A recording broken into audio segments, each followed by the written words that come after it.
When you think about the final urgent dispatches of a brilliant general writing from the front line, just before their position is completely overrun, there is a very specific kind of clarity you expect from a document like that. Oh, absolutely. It cuts right through all the noise. Right. I mean, they aren't writing about the weather. They aren't engaging in, polite small talk or some kind of abstract theory. They are laser focused on what absolutely must survive them. Yeah, the strategies, the final commands, the things that truly matter when literally everything else is burning down around them. Exactly. And that is exactly what we hold in our hands today.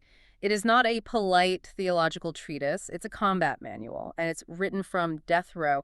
We're talking about the Apostle Paul's final surviving letter to Timothy. It's an incredible text. It really is. And today, our mission for this deep dive is to take a rigorous exegetical journey through this letter. And look, the goal isn't just to accumulate academic trivia, right? Yeah. We're doing this to inspire a deeper love for Christ and to equip you, the listener, for effective ministry and service. I mean, it is the absolute definition of a combat manual. Okay. It serves as Paul's last will and testament to his spiritual successor, Timothy. But to really grasp the weight of the ink on this papyrus, we kind of have to completely strip away our modern, sanitized view of biblical letter writing. Yeah, we totally do. Because we tend to picture Paul sitting at this nice mahogany desk, maybe with a cup of tea or something, just calmly composing scripture. But the physical, historical reality of where he was actually writing from, it fundamentally changes how we read every single imperative in this letter. I'm really glad you brought that up, because before we can understand the urgency of Paul's commands to his protege, we first need to feel the dark sensory deprivation of the room Paul was stuck in. Right. So set the scene for us. We are in the late 60s AD. Where is Paul physically, and what does it, look, smell, and feel like? Okay, so we are in late AD 66 or maybe early 67, and the physical environment is profoundly grim. Paul is in a Roman dungeon. And we actually know which one, right? Yes. Early church tradition, which is heavily corroborated by the internal details of the letter itself, points directly to the Mamertine prison in Rome, specifically the lower level of it, which was known as the Tullianum. Okay, so this isn't a normal prison. No, not at all. This wasn't a prison in the modern sense of a penitentiary where you just serve out a sentence for a few years. It was a subterranean holding cell. It was reserved specifically for enemies of the state who were awaiting imminent execution. And when you say subterranean, I mean, we aren't talking about a basement with some small windows letting in sunlight. No, it was basically a pit. Prisoners were often literally lowered through a hole in the floor into this damp, pitch-black cavern. The Roman historian Sallust actually described the Tullianum around this time period. Oh, really? What did he say about it? He wrote that its appearance was disgusting and terrifying. He specifically mentioned the neglect, the absolute darkness, and the stench, because it was actually connected to Rome's main sewer system, the Cloaca Maxima. Oh, wow. That is horrific. Yeah, so you have freezing temperatures, sensory deprivation, absolute filth. And add to that the psychological torture of basically listening to the executions of the prisoners who were lowered in there before you. Right, because men are constantly being taken out and not coming back. Exactly. And Paul is chained like a common criminal down there. He has been stripped of every basic comfort. I mean, he actually has to beg Timothy to bring his heavy winter cloak, the panula, before winter sets in. Because he's literally freezing to death in the dark. He is freezing, yes. Okay, wait, I'm struggling to reconcile the timeline here. Sure. Because if you read the end of the book of Acts, Paul is sitting in a rented house in Rome. He's receiving guests. It's, relatively calm. Right, his first Roman imprisonment. Yeah. He's under guard, sure, but he has this open door policy for ministry. So how do we suddenly get from that house arrest scenario to a subterranean death row? Did the legal system just suddenly flip on him? Why couldn't 2 Timothy just be written at the end of that first imprisonment? Well, you're hitting on the exact crux that critical scholars sometimes use to dismiss the entire timeline of the pastoral epistles. Because they think it doesn't fit the Acts timeline. Exactly. But let's look at the actual mechanics of Roman law in the first century. During that first imprisonment in Acts 28, Paul was waiting for his accusers from Jerusalem to arrive. They had to formally present their case to the emperor's court. Because he had appealed to Caesar. Right, but there was essentially a statute of limitations on these appeals. If the prosecution didn't show up within a certain time frame, which was often around 18 months, the case could just be dismissed by default. And traveling across the Mediterranean in winter wasn't exactly a weekend getaway for his accusers. Not at all. It was dangerous and wildly expensive to send a legal team to Rome. Yes, that geographical reality likely saved his life the first time around. So early church tradition, including historians like Eusebius, along with the internal travel logs we find in 1 Timothy and Titus, strongly point to Paul actually being released in the early 60s AD. So the case gets dropped. Exactly. He had this incredible window of renewed freedom. He traveled back to Ephesus, he went to Crete, and early tradition even suggests he made it all the way to Spain. Fulfilling that deep desire he wrote about years earlier in Romans 15. Precisely. Okay, so he gets out. He has this massive, really productive period of ministry. What goes wrong? I mean, what shifts the cultural atmosphere so violently that he ends up back in Rome, but this time in the Tullianum sewer? For that, we have to look at the socio-political earthquake of July, AD 64. The Great Fire of Rome. Ah, okay. The fire. Yeah, it completely devastated the city. It burned for over a week and destroyed several of Rome's major districts. And Emperor Nero was widely suspected of starting the fire himself. Right, because he wanted to clear land for that massive new palace complex he was planning. Yes, the Domus Aurea. So, to deflect these rumors and to manage the growing fury of the Roman mob, Nero desperately needed a scapegoat. And he found one in this new, rapidly growing, and deeply misunderstood minority religious group, the Christians. And we actually have secular Roman sources corroborating this, right? This isn't just church history making Nero look bad. Oh, absolutely. The Roman historian Tacitus wrote about this explicitly. He refers to them as Christiani, and he details the absolute savagery of Nero's persecution. It wasn't just a quiet purge. No, Nero wasn't just executing Christians. He turned their deaths into theatrical spectacles. Tacitus describes believers being covered in the skins of wild beasts and torn apart by dogs in the arena. Oh, man. Or, even worse, being nailed to crosses, covered in pitch, and set on fire to serve as human torches for Nero's garden parties. That is horrific. Just unimaginable cruelty. And it wasn't just the fire that caused this, was it? There was an underlying legal mechanism that already made Christians easy targets. Right, the imperial cult. Because they refused to participate. Exactly. The imperial cult was the glue holding the Roman Empire together. It was the civic and religious duty of every resident to offer a pinch of incense to the genius of the emperor, essentially declaring Caesar is Lord. And Christians obviously categorically refused to do that. Right. They declared Christ as Lord. Because of this, they were branded with the charge of odium humani generis. Which means hatred of the human race. Hatred of the human race. Because they wouldn't participate in the civic rituals that supposedly kept the gods happy and the empire safe.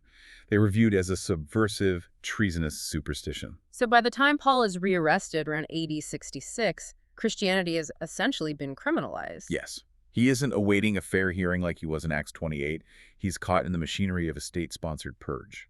Okay, knowing that rim reality makes the authorship debate really fascinating to me because from a conservative evangelical perspective, we strongly affirm Paul as the author of this letter. Without hesitation, yes. But you have critical scholars who claim this letter is pseudonymous, meaning it's a forgery written decades later by someone just using Paul's name. And they usually point to the fact that the Greek vocabulary here is slightly different from his other letters, like Romans or Galatians. Yeah, that's their main argument. The argument from vocabulary. They look at the hapax legomena, which are words that only appear once in a given text, and say, look, Paul didn't use these words in Romans, so he couldn't have written to Timothy. Which seems like a pretty weak argument. It's remarkably weak when you account for the actual mechanics of writing in antiquity. First, consider the sitzum leben, the setting in life. Right. A man freezing in a dungeon, facing decapitation, is naturally going to use a different vocabulary than a man freely lecturing in a rented hall in Corinth. Exactly. His mood, his urgency, his circumstances have drastically changed. But more importantly, we have to talk about the use of an amanuensis. A professional scribe. Right. This is a crucial point. Can you explain how an amanuensis actually functioned? Because it wasn't just a modern stenographer typing exactly what was dictated word for word, right? No, it varied wildly. Sometimes it was syllable by syllable dictation, but often, particularly in really harsh conditions, an author would provide the theological core, the main points, and the specific personal greetings, and the trained amanuensis would construct the polished Greek prose. That makes total sense. Think about Paul's physical state. Yeah. He's chained, He's in the dark. He mentions his failing eyesight in other letters. He isn't physically unrolling papyrus and sharpening reeds down in the Tilianum. He literally can't. Right. He is likely utilizing a trusted associate, perhaps Luke, who he explicitly says is the only one with me, to physically pen the document. That alone completely explains the stylistic variations. Plus, we are talking about a completely different genre here. Romans is a magnum opus of systematic theology written to a massive church he had never even visited. Yeah. 10 to Timothy is a highly personal pastoral letter written to his absolute closest friend and protege. You don't use the same vocabulary when you text your best friend as you do when you write a corporate quarterly report. That's a great way to put it. The context dictates the vocabulary. And when you read the Greek text, it undeniably breathes with Paul's characteristic voice. He includes these deeply personal, verifiable details. Like the cloak in Troas. Exactly. He mentions the cloak and the specific scrolls he left in Troas. He names specific individuals who deserted him. A later forger, who is just trying to write a generic theological tract, wouldn't bother inventing a random request for a winter coat left in Asia Minor. It's too specific. It carries the ring of truth. It does. Furthermore, the early church unanimously accepted it. Polycarp, writing just a few decades later around AD 110, weaves quotes from the pastoral epistles all throughout his own writings. So they were already in wide circulation and accepted as authoritative. Yes, Irenaeus, Tertullian, and the Muratorian canon all confidently affirm Pauline authorship. And we have to remember the early church was actually quite ruthless in rejecting pseudonymous works when they detected them. They weren't just gullible people accepting anything with Paul's name slapped on it. Not at all. Yeah. They knew how to spot a fake, and they embraced 10 Timothy as genuine. So if Paul is writing this as a final, urgent dispatch to his successor, the actual words he chooses are going to carry massive weight. He's not going to use standard, boring Greek letter-writing pleasantries. How does the actual structure and genre of this letter reflect a man who knows he's about to die? Well, formally, this text is categorized as a pastoral epistle. But beneath that umbrella, Paul is brilliantly utilizing the ancient testamentary tradition. The farewell discourse. Exactly. In the Greco-Roman world, and even heavily in Jewish tradition, the final words of a revered patriarch or leader were given enormous cultural weight. I'm thinking of Socrates' final discourse before drinking the hemlock. Perfect example. Yeah. Or Jacob blessing his sons in Genesis. It was a well-recognized literary form where the dying leader imparts final charges, they predict future hardships for their followers, and they formally pass the torch to a successor. But reading to Timothy, it doesn't feel like the typical gloomy resignation you see in secular farewell discourses from that era. There's a defiance to it. That's because he completely subverts the genre. The typical Stoic farewell discourse was all about maintaining personal dignity in the face of annihilation. Just stiff upper lip, except the end. Right. But Paul echoes the solemnity of a last will and testament while infusing it with a vibrant, almost aggressive hope in the resurrected Christ. He's not resigning himself to fate. He's transitioning to glory. That's beautiful. And because of that, the letter is also heavily paranetic. Okay, break that term down for us. What is paranesis? Paranesis is a specific type of moral exhortation or advising. It's not just teaching new theological information. It's demanding action based on shared, established beliefs. It's a call to arms. So it's very directive. Do this. Remember this. Yes. And Paul structures this call to action through a really masterful emotional and logical arc. He doesn't just hit Timothy over the head with harsh commands on page 1. Right. He builds up to it. He starts chapter 1 with incredible intimacy. He calls him my dear son. He vividly recalls Timothy's tears from when they parted. He traces Timothy's faith all the way back to his grandmother Lois and mother Eunice. You know, I read this opening, and the analogy that comes to mind isn't a theologian sitting at a desk. It's a veteran coach delivering a locker room speech. Oh, I like that. You know the scenario. The team is down at halftime. They're battered, discouraged. Maybe they're ready to quit. The coach comes in, and he doesn't start by screaming about the playbook or drawing X's and O's. He starts by reminding them of their shared history. Yeah, drawing on their identity. Exactly. The grueling summer practices they survived together, the legacy of the program. He anchors them in who they are before he tells them what to do. And only after he establishes that emotional anchor does he pivot to the brutal reality of the opposing team. That's exactly what Paul does in chapters 2 and 3. He pivots from affection to sobering realism. He warns Timothy about the perilous times ahead. He does. He talks about the savage wolves, the false teachers peddling meaningless talk. He doesn't sugarcoat how vicious the second half of this game is going to be for Timothy. But then he brings it to this roaring, visionary climax in chapter 4, Yeah. calling Timothy to leave it all on the field because the victory has already been secured by Christ. To make that locker room speech really effective, Paul employs some heavy-hitting rhetorical devices. And one that really stands out to me in the Greek is synkresis. Tell us how he weaponizes that concept. So synkresis is the rhetorical device of personal contrast. Ancient writers used it to amplify a point by placing two starkly different examples side by side. So Paul repeatedly sets his own faithful endurance and the faithfulness of guys like Onesiphorus against the negative examples of deserters. And he actually names the deserters, which is pretty bold. He points to Phygellus and Hermogenes. Who were these guys, and what is the strategic value of publicly calling them out by name? They were likely prominent leaders or associates in the province of Asia who abandoned Paul when he was arrested. And look, we have to be fair to them in a sense. The social and lethal cost of associating with a man charged with odium humani generis by Nero was astronomically high. Oh, sure. Guilt by association. If you visited Paul in the Tullianum, you were essentially putting yourself on the Roman watch list. You were painting a target on your own back. So Phygellus and Hermogenes calculated the cost and fled. They did. Demas does the exact same thing later in the letter because, as Paul says, he loved this present world. So Paul uses synkresis to force Timothy into a binary choice. Look at Demas, who chose comfort and abandoned the mission. Now look at my chains and look at the eternal crown awaiting me.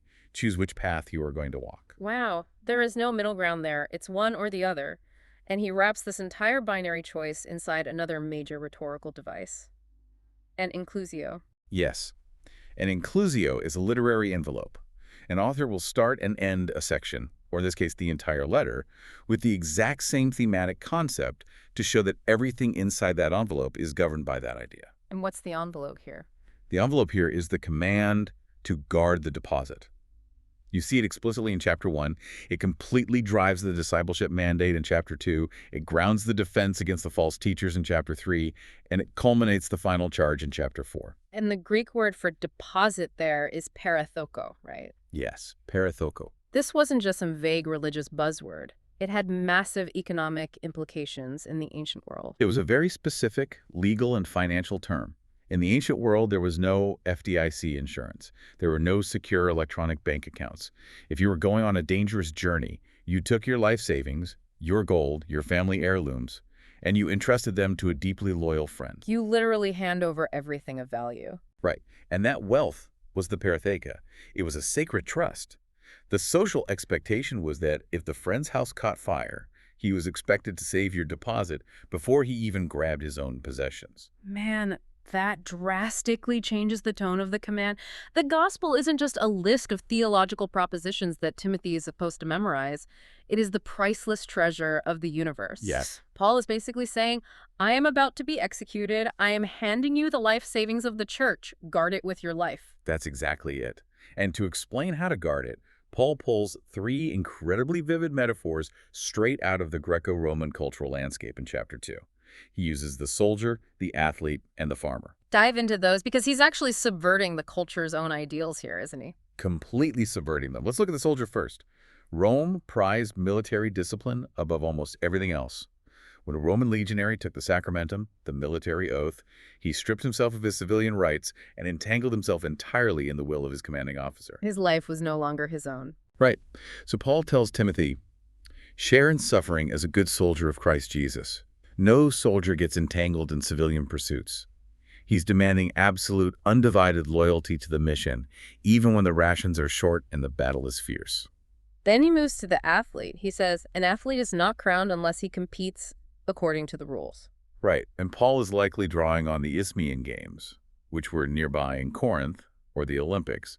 Ancient athletes had to swear an oath to Zeus that they had strictly followed a brutal 10-month training regimen. They couldn't just show up and run. No, it was a specific diet, specific exercises.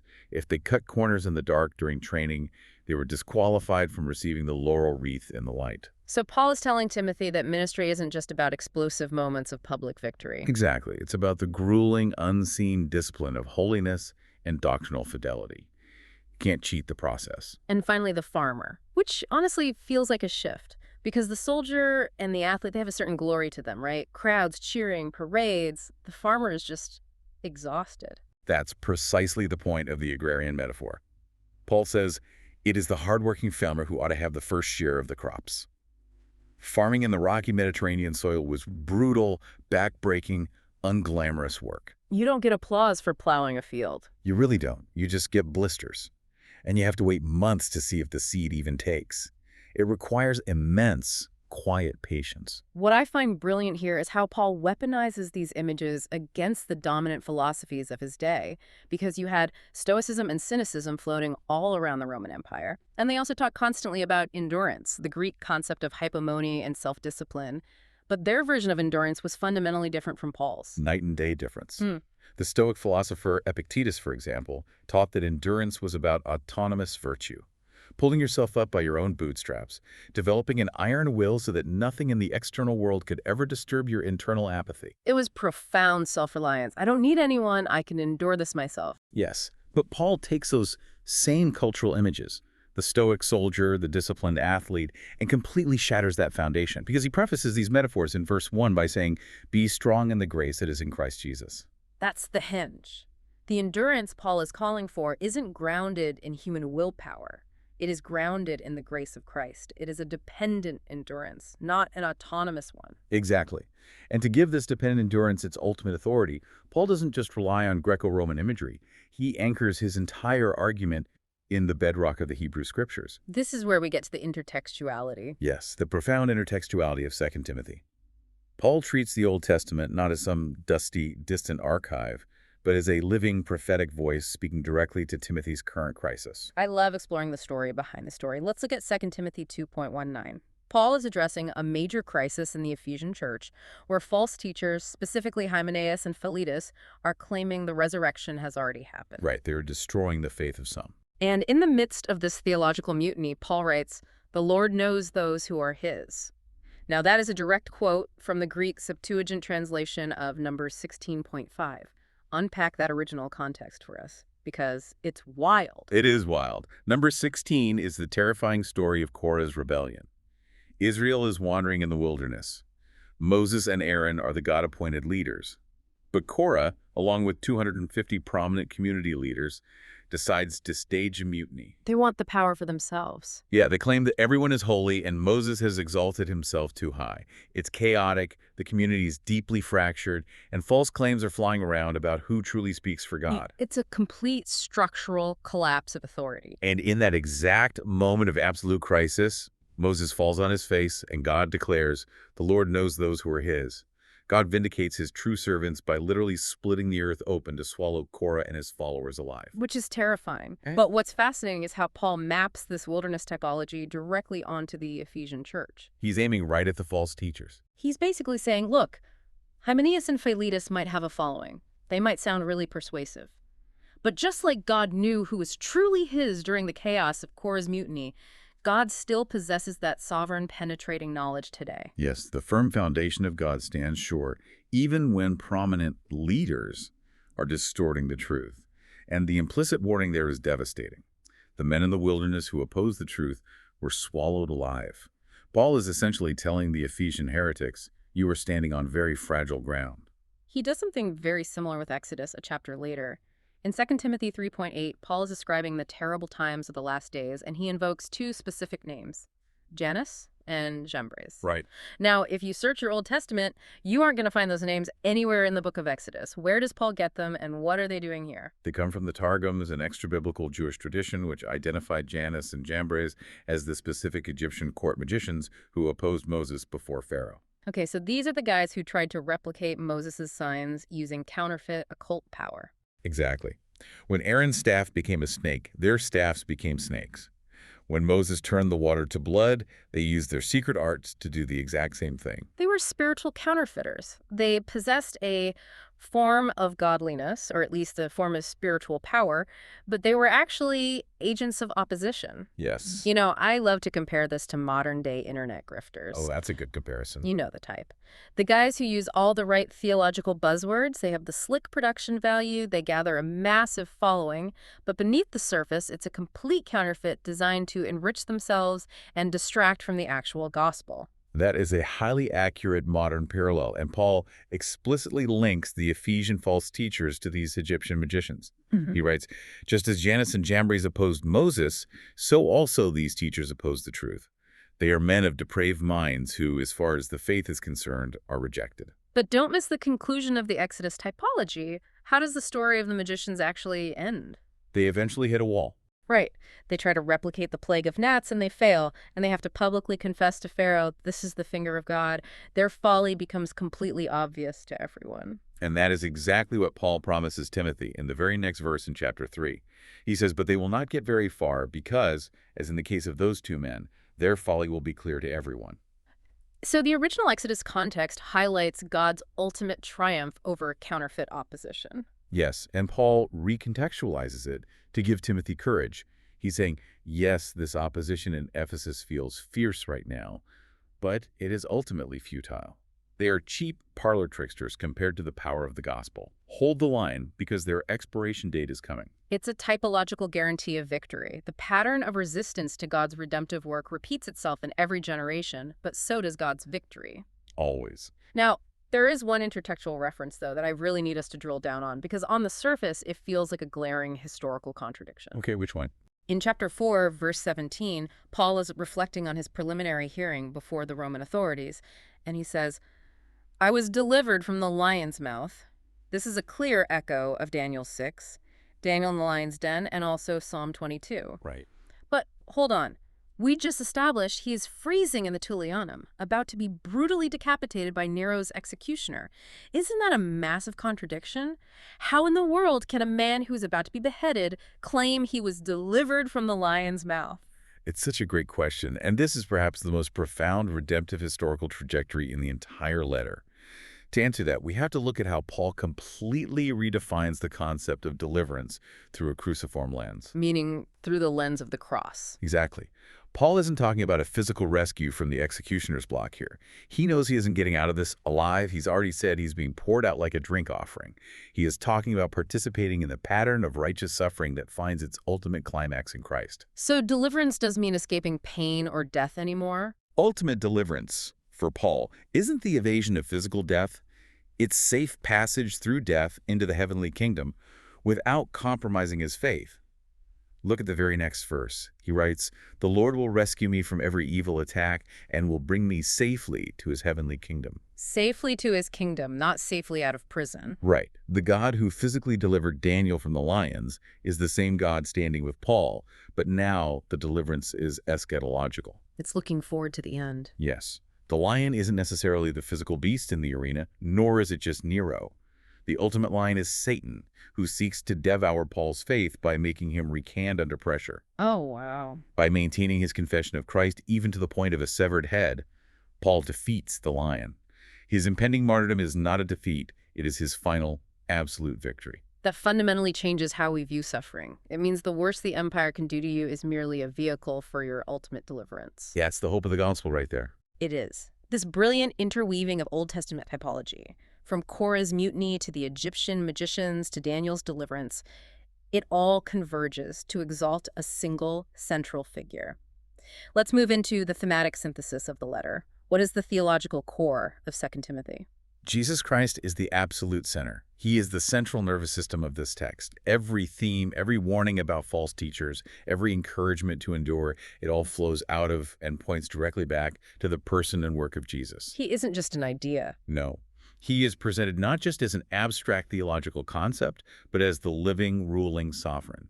We see this beautifully crystallized in 2 Timothy 2:8. Paul writes, remember Jesus Christ, raised from the dead, descended from David. This is my gospel. That one sentence feels like the anchor for the entire good deposit we've been discussing. It is the anchor, and the theology packed into that short phrase is monumental. First, descended from David connects Jesus directly to the fulfillment of the Davidic covenant in 2 Samuel 7. Proving he's the promised king. Exactly. It proves he is the promised Jewish Messiah, the eternal king who possesses the legitimate right to rule the nations.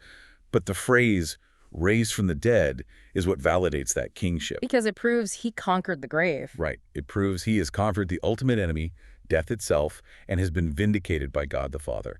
So the gospel deposit Timothy is commanded to guard isn't a stagnant philosophy. It is a living reality anchored in a resurrected king. And because the king is alive, the communication from that king is alive. Which brings us to arguably the most famous passage in the letter. Yes, and perhaps the most fiercely debated passage in the pastoral epistles. 2 Timothy 3.16-17, all scripture is God-breathed and is useful for teaching, rebuking, correcting, and training in righteousness. The Greek word translated God-breathed there is theopneustos. This is a compound word, theos meaning God and neo meaning to breathe. God-breathed. Yes. This single word is the foundation of the conservative evangelical doctrine of divine inspiration. Paul is stating that the origin of the Old Testament scriptures, and by extension the apostolic writings that were currently being formed, is the very breath, the spirit of the living God. So the authors weren't just inspired the way, like, Shakespeare was inspired to write a play. No, the text itself is the product of divine exhalation. But importantly, it isn't just dictation theory either. God didn't turn the biblical authors into mindless typewriters. Exactly. The Holy Spirit superintended the human authors so that, using their own distinct personalities, their own vocabularies, and their specific historical circumstances, they composed and recorded exactly what God desired without error. And what's crucial for Timothy's context is why this God-breathed text exists in the first place. Right. In the hands of the risen Christ, the Spirit illumines this written word to thoroughly equip the minister for every good work. You know, let's build a modern analogy for this, because I think we often treat the Bible like a museum artifact. We just put it on a shelf to admire it. We do. I always relate 2 Timothy 3.16-17 to the ultimate multi-tool for a survivalist. If you are dropped into a hostile wilderness, you don't want a massive theoretical textbook on the history of forestry. You want a piece of equipment that is functionally versatile. You need a tool that can cut down brush, spark a fire to keep you warm, and build a shelter against the elements. That is a perfect way to look at it. Take that a step further and apply it to Timothy's exact situation. Paul has just spent an entire chapter warning Timothy about an environment filled with savage wolves, lovers of self, and men with depraved minds. The Ephesian church is a wilderness right now. It is. So the God-breathed word isn't just an academic text for Timothy to study in a library. It's the specific practical equipment he needs to survive and lead. Exactly. He uses the teaching blade of the multi-tool to lay the foundation. When Hymenaeus starts spouting heresy, Timothy flips out the rebuking blade to confront the error. He uses the correcting tool to realign a wandering believer and the training in righteousness function to build the congregation up in holiness. The word is the exact instrument required to navigate the apostasy of the last days. That's a vital connection. And Paul doesn't just want Timothy to survive his own tenure in Ephesus. He wants him to reproduce this fidelity across multiple generations. The survival of the church depends on an unbroken chain of custody. Which brings us to the sweeping vision of discipleship in 2 Timothy 2.2. One of my favorite verses. Paul writes, "And the things you have heard me say in the presence of many witnesses, entrust to reliable people who will also be qualified to teach others." Let's count the links in that chain.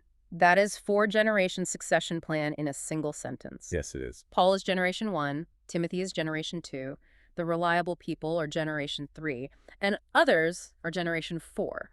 And it is vital to note that this isn't just a succession plan of administrative hierarchy or organizational charts.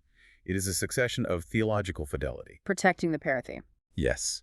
He is commanding Timothy to take that good deposit of the gospel and carefully transfer it into the hands of men who have the moral character and the theological backbone to protect it and pass it on again. Discipleship is how the church guards the deposit against the relentless erosion of culture. This just highlights how intensely relational ministry is. Paul is essentially saying, you can't automate the transmission of the gospel. You really can't. It requires life-on-life investment. And as Paul passes this torch, he shifts his gaze from his own impending execution to the ultimate eschatological horizon. He writes in chapter 4, "I have fought the good fight, I finished the race, I have kept the faith. Now there is in store for me the crown of righteousness." And we must pay close attention to who awards that crown. Paul says it is awarded by the Lord, the righteous judge. Oh, righteous judge. Notice the staggering contrast he sets up here. Paul is currently sitting in a Roman dungeon, waiting to be condemned to death by Emperor Nero, who is the ultimate unrighteous judge. A man who burns Christians for sport. Exactly. But Paul has already bypassed Nero's courtroom in his mind. He is standing before the bema seat, the judgment seat of Christ. Nero might have the power to sever Paul's head, but Christ has the authority to award him an eternal crown. Even in his darkest, most painful hour, Paul's eyes are fixed entirely on Christ. Christ is the sovereign who preserves his own through the mutinies of the false teachers. He is the Word who equips the minister like a survival tool. He is the master who demands generational discipleship. And he's the coming king who will right every wrong and crown the faithful. Which really forces us as readers to reckon with the text. We cannot just analyze the Greek verbs and the historical background of the Mamertine prison and walk away unaffected. No, we can't. If we distill this deep dive, 2 Timothy is fundamentally a masterclass in faithful endurance for every believer. It's a call to action. It calls you to fan the flame of your spiritual gifts when you feel burned out. It demands that you actively separate yourself from cultural apostasy and the endless, meaningless debates of our modern magicians. And it begs you to rest your weight entirely on the infallible, God-breathed word rather than the shifting, temporary sands of human opinion. It teaches us, viscerally, that suffering for the gospel isn't an accident. It isn't a failure of the system, and it definitely doesn't mean God has abandoned you.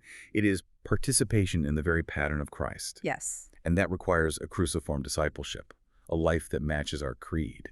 Because in a world drowning in deception and counterfeit spirituality, a victorious, faithful life that endures hardship without bitterness is often the most devastating argument for the truth of the resurrection. I want to leave you with a final provocative thought to mull over, building on everything we've just unpacked. We talked earlier about how, in Paul's darkest hour, when the cultural and legal pressure from Rome was at its absolute peak, the human isolation was profound. He was so alone. He was. He wrote in chapter 4 that at his first offense, no one came to my support, but everyone deserted me. Many of his closest friends, people like Demas, who had ministered alongside him for years, looked at the cost, panicked, and abandoned him to the executioner. Yeah. It is the ultimate human nightmare to be old, freezing, locked in the dark, and entirely forsaken by the people you loved and served. Yet, in that subterranean dungeon, Paul penned these immortal words, "But the Lord stood at my side and gave me strength." That's everything right there. Think about your own life, your own modern-day ministry, or your own spheres of influence. When the cultural pressure mounts, when taking a firm biblical stand for the gospel costs you social capital, your reputation, or even your relationships, and when the human support structures you rely on inevitably strip away, how does recognizing the literal presence of the risen, delivering Christ standing right beside you in the fire, fundamentally change your ability to suffer courageously? How does it empower you to hold the line, guard the deposit, and finally finish your race? Because the general's final dispatch from the front line isn't a frantic message of despair. No, it's not. It's a defiant reminder that the war is already won. Guard the good deposit. Thanks for joining us on this deep dive.